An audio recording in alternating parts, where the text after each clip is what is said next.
अगर आप बिहार के रहने वाले नहीं हैं तो बिहारी सुनकर आपके मन में क्या आता होगा? लेट मी गेस, अनपढ़, गंवार, कामचोर, गरीब।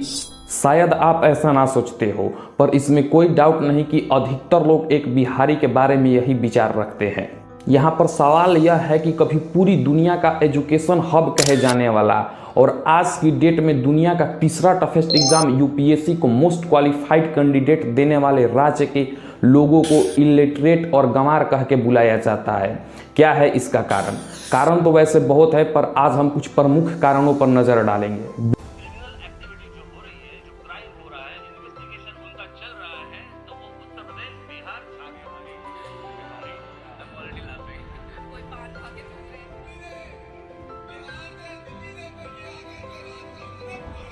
वीडियो में आगे बढ़ने से पहले मेरी आप सबसे एक रिक्वेस्ट है, अगर चैनल पर नए हैं तो प्लीज़ चैनल को सब्सक्राइब कर लीजिए। हम आगे भी इसी तरह के कंटेंट इस चैनल पर लाते रहेंगे। कारण जानने के लिए हमें बिहार के इतिहास में जाना होगा। करीब 200 साल पहले ब्रिटिश राज्य में टैक्स कलेक्शन के लिए हर एरियाज के कुछ सिस्टम थे। रोतवारी में अंग्रेज किसानों से खुद टैक्स वसूलते थे, तो महलवारी में गांव का सरपंच और ज़मींदारी में गांव के ज़मींदार अंग्रेज़ों के बिहाफ पर टैक्स को वसूल करते थे।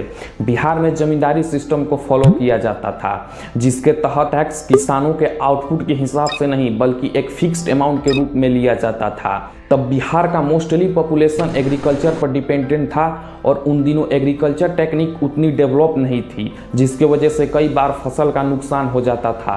पर फिर भी जो फिक्स्ड अमाउंट ऑफ टैक्स था उसे किसानों को भरना ही पड़ता था। और राज्यों की तुलना में बिहार के किसान पर ज़्यादा दबाव बनाया जाता था अपने प्रॉफिट के लिए, जिसका एक बहुत बड़ा उदाहरण है इंडिगो फार्मिंग। ना चाहते हुए भी किसानों को फोर्सफुली इंडिगो की खेती करवाई जाती थी, जिसकी वजह से किसानों के जमीन बंजर होने लगे थे। एजुकेशन को प्रमोट करने के लिए स्कूल और कॉलेजेस तो बनवाए जाते थे, पर उन पर भी कुछ खास लोगों का ही अधिकार था।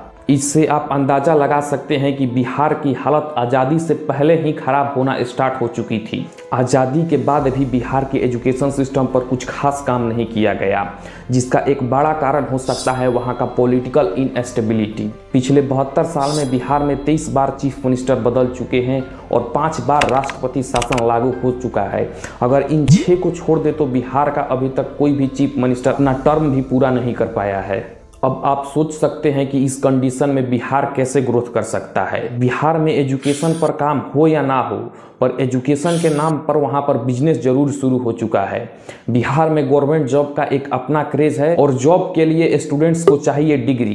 कई स्टूडेंट फेक डिग्रीज के लिए पैसे देने को तैयार हो गए और देने भी लगे। ऐसे समय में बिहार में एजुकेशन माफिया की तादाद बढ़ने लगी, जो इनकैपेबल स्टूडेंट को फेक डिग्री के जॉब प्रोवाइड करने में मदद करने लगे, या यूँ कहें प्रोवाइड करवाने भी लगे। अगर आपको ऐसा लगता है कि क्या सच में एजुकेशन माफिया एग्जिस्ट करते हैं, तो आप इनसे मिलिए। ये है बच्चा राय। कहने को तो ये प्रिंसिपल हैं, पर खुद क्लास 12 की एग्जाम में 2 बार फेल हो चुके। एक रिपोर्ट के अनुसार ये 19 वर्ष की उम्र में ही प्रिंसिपल बन गए थे। कितने तेजस्वी लोग हैं हमारे पास, कितने शानदार विचार रखते हैं जी। इन्हीं की कॉलेज से 2016 में क्लास 12 की टॉपर रही थी रूबी राय। एक बार आप इनका इंटरव्यू भी सुन लीजिए।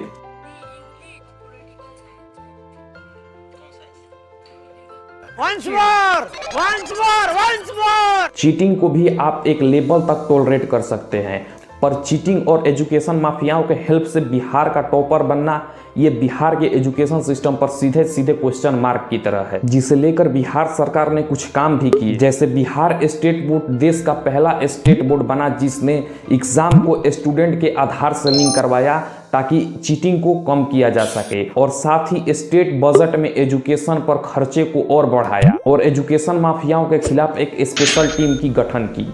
पर अभी भी बिहार में बोर्ड लेवल से लेके हाई लेवल के एग्जाम के पेपर लीक के मामले ये सीधा सीधा इशारा करते हैं सरकार द्वारा लिए गए इन स्टेप्स की नाकामयाबी पर। इन दिनों बिहार में बोर्ड एग्जाम चल रहे हैं। अगर आप सेंटर के बाहर निकलें तो आपको पुरानी तस्वीरें याद आने लगेंगी, जैसे ये या फिर ये और ये।